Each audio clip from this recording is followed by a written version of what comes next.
Sir मैं चाहता हूँ हम ना थोड़ा आफ्टर लाइफ के बारे में बात करें। मतलब काफ़ी लोग कहते हैं कि we are just matter, right. हम लोग मर गए, सेट एंड डन, ख़त्म।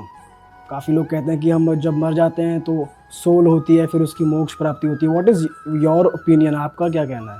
सर मैं इसी चीज़ में एक चीज़ और ऐड करना चाहता हूँ।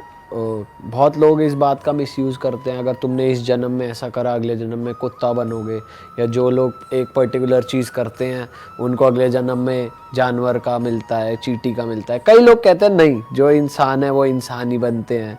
और मोस्टली एक ही फैमिली से कनेक्टेड रहती है स्पिरिट्स की। अगर सपोज़ इस फैमिली का कोई गया तो वो अगले जन्म में उनका बेटे के रूप में या किसी रूप में भी आ जाता है। कई एग्जाम्पल्स हमने सुने हैं ऐसे कि किसी के ब्रदर अगर एक्सपायर हुए तो वो उसी फैमिली में बच्चे के रूप में आ गए। या मेरे नोन में भी ऐसा हुआ था कि एक नोन में है, उनके हस्बैंड एक्सपायर हो गए थे, तो उनको किसी पंडित जी ने बताया ये आपके बेटे के रूप में वापस, बेटे के बच्चे के रूप में वापस आएंगे। तो क्या होता है सर, आपको क्या पता है? और सर इसके साथ साथ पिछले जन्म का भी बताना, उसका उसका भी कुछ कनेक्शन होता है या नहीं? मैं ना इसको कोशिश करके सिंपल शब्द में बताने की कोशिश करता हूँ। हाँ।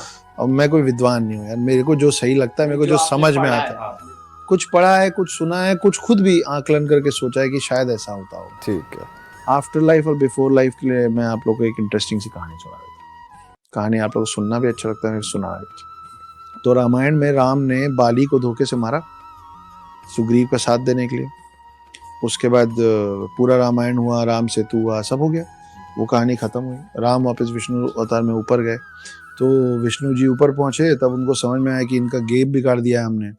तो उन्होंने बोला कोई बात नहीं, अगली बार जाऊंगा तो बैलेंस कर दूंगा। फिर नीचे आए, द्वापर युग शुरू हुआ, उसमें कृष्ण अवतार में विष्णु जी वापस आए, इंद्र पुत्र अर्जुन का साथ दिए सूर्य पुत्र कर्ण को हराने में। ये पूरा मामला हो गया, महाभारत खत्म हुआ, द्वारकाधीश बने, सब हो गया। आखिरी में कृष्ण जी एक पेड़ के नीचे बैठ के बांसुरी बजा रहे थे, पता नहीं कहीं से एक तीर आया और उनके एड़ी के आर पार चला गया और खून बहने लग गया। तकलीफ में दौड़ते हुए एक आदिवासी आया जिसने तीर चलाया था, वो किसी जानवर को समझ के चलाया था। वो आया, वो देखा मैंने कृष्ण को तीर मार दिया, कृष्ण मर रहे हैं। तो उसको एकदम पाप बोध हो गया कि बाप रे, मेरे को इतना बड़ा पाप लग गया, खत्म, मेरा खेल खत्म। वो रोने होने लग गया। तो कृष्ण मरते मरते उनको पास बुलाए उसको और बोले कि आप पाप बोध में मत जाइए, आपने कोई पाप नहीं किया है, आपने मेरा पाप, मेरा कर्म काटा है। तो अब ये साधारण मनुष्य इसको कहाँ समझ में आया क्या हो रहा है। तब कृष्ण जी मरते मरते उसको बताए कि आप जो आदिवासी बन के मेरे सामने खड़े हैं, जिन्होंने एक तीर चलाया जो मेरी एड़ी में लगा, जिसकी वजह से अब मैं मर जाऊंगा, आप पिछले जन्म में बाली थे